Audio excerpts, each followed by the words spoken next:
Now we've got a heat of the Fawley Challenge Cup.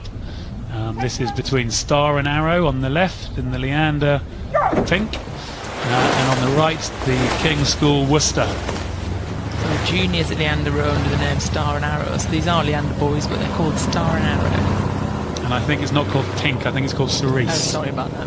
That was my fault. But yeah, no, both of these are going to be classy. It's hard to qualify for this event.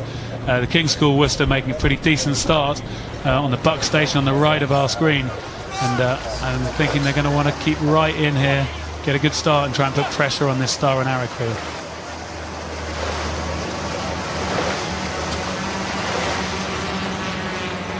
So as we move to a live shot here, the crews have moved further down the course.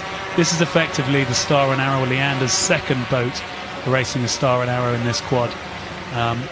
And they've been able to move up well on the King's School Worcester. But this one's very much still alive, I would say. Yeah, King's School Worcester middle of the course came 6th at national school, so we should see some real grit and fight in this crew. That's a pretty tough event to race, the Champ Boys quad. So this Leander Boys quad look like they're moving out a little bit, but as I said all morning, if you can stay in touch, anything can happen towards that finish. And the crew's about 2/3 of the way through the course here, because we move forward rapidly as we see them there. Chris Daniel in the stroke seat, leading his crew forwards, keeping the stroke rate up. They're going to have to keep the stroke rate up because King's School Worcester are not going to give them an inch here. James Beattie in their stroke seat, keeping them going as they're coming past the Remenham Club and getting ready for any sprint that could come up the enclosures. Good steering by both crews there. We've seen some strange steering by the earlier crews, but these junior boys are showing the men how to do it. Yeah, they certainly are, keeping the boats well on track.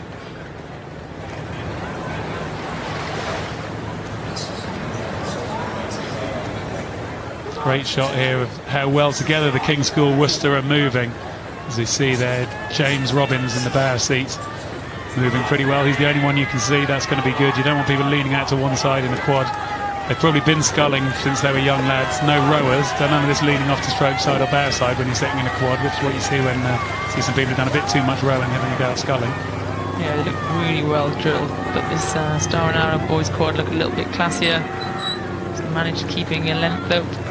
A bit more comfortable when you're winning, isn't it? Yeah, Oliver Whitfield in the bow seat there of the Leander Club, able to take a little look over his right shoulder and just notice that they're coming into the enclosures. They're in control, but he's not letting his crew off at all. I'd say they're so far bang on the race plan. They haven't been able to keep anything in reserve for tomorrow. No chance of that against this classy crew from the King's School Worcester, who, like you say, finished 6th in Champ Quads at the Nat Schools. And Leander haven't got too far to row their boat in at the finish line. 100 metres or so to their boat club, which is here in Henley-on-Thames. Yeah, Leander, the people who have the warm showers after the race. All the rest of us end up in the cold showers if we're in the boat tent enclosure. Leander keeping it about 34, coming in front of that main grandstand, and being able to just take a look over and say, right, now we can just relax and save that little bit for tomorrow. Yeah, it's a bit more comfortable now, but great effort by both crews there.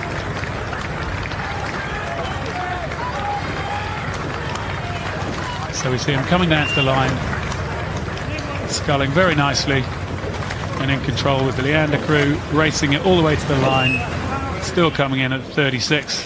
The King's School from Worcester as they cross the line, and there it is confirmed, a win in the Fawley Challenge Cup for Star and Arrow A against the King's School Worcester.